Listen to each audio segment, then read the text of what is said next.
नमस्कार।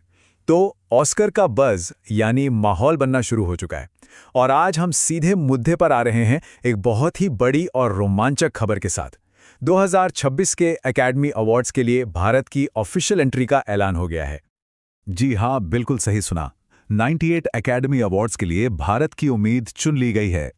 यही वो फिल्म है जिस पर अब पूरी दुनिया की नज़रें टिकी होंगी और जो भारतीय सिनेमा को ग्लोबल स्टेज पर रिप्रेजेंट करने का जिम्मा उठाएगी। तो फिर देर किस बात की? चलिए पर्दा उठाते हैं इस घोषणा से और जानते हैं कि आखिर ये कौन सी फिल्म है और क्यों इसे भारत की सबसे बड़ी उम्मीद माना जा रहा है। तो ये रही बड़ी अनाउंसमेंट। फिल्म का नाम है होम बाउंड। इसे भेजा गया है best international feature film category के लिए और इसे डायरेक्ट किया है नीरज घेवन ने। जी हाँ, ये नाम और ये फिल्म अब सबकी जुबान पर होने वाले हैं।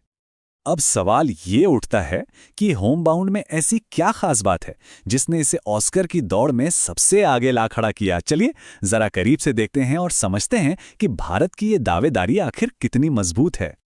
देखिए, फिल्म की कहानी ना बहुत ही सीधी और दिल से जुड़ने वाली है। ये उत्तर भारत के दो दोस्तों की कहानी है और हम सब ने अक्सर देखा है कि ऑस्कर में ऐसी ही मानवीय और सरल कहानियां कमाल कर जाती हैं, जो भाषा की दीवारें तोड़कर सीधे दर्शकों के दिल में उतरती हैं। पर बात सिर्फ एक अच्छी कहानी की नहीं है। इस फिल्म ने तो पहले ही इंटरनेशनल लेवल पर धूम मचा रखी है। सोचिए, 2025 में कान फिल्म फेस्टिवल में नॉमिनेशन और तो और टोरंटो इंटरनेशनल फिल्म फेस्टिवल में पीपल्स चॉइस अवार्ड में रनर अप। और आपको बता दूं, टोरंटो का ये अवार्ड अक्सर ऑस्कर का एक तरह से ट्रेलर माना जाता है। तो ये सिर्फ एक उम्मीद नहीं बल्कि एक बहुत ही सॉलिड दावेदार है।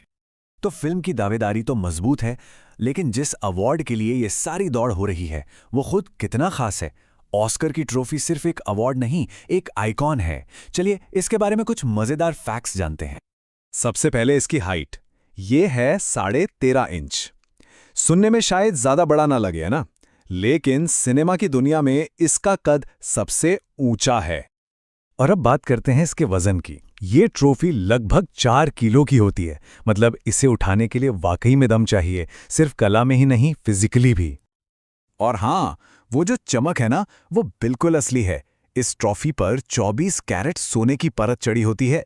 तो ये सिर्फ एक सम्मान नहीं बल्कि अपने आप में एक बेशकीमती कलाकृति है।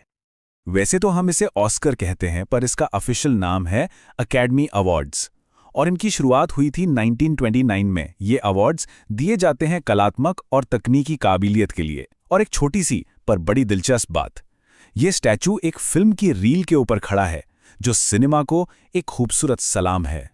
किसी भी रेस को समझने के लिए पिछले साल के विजेताओं पर एक नज़र डालना हमेशा अच्छा होता है। तो चलिए एक क्विक रिकैप करते हैं कि 2025 में ऑस्कर के बड़े अवार्ड्स आखिर किसने जीते थे।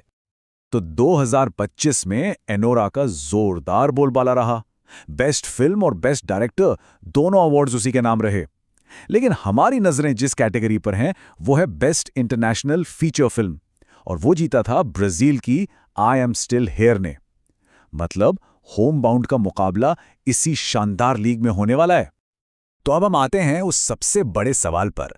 फिल्म में दम है, इसे इंटरनेशनल लेवल पे सराहा गया है और उम्मीदें तो आसमान छू रही हैं। लेकिन क्या होम बाउंड ये सम्मान घर ला पाएगी?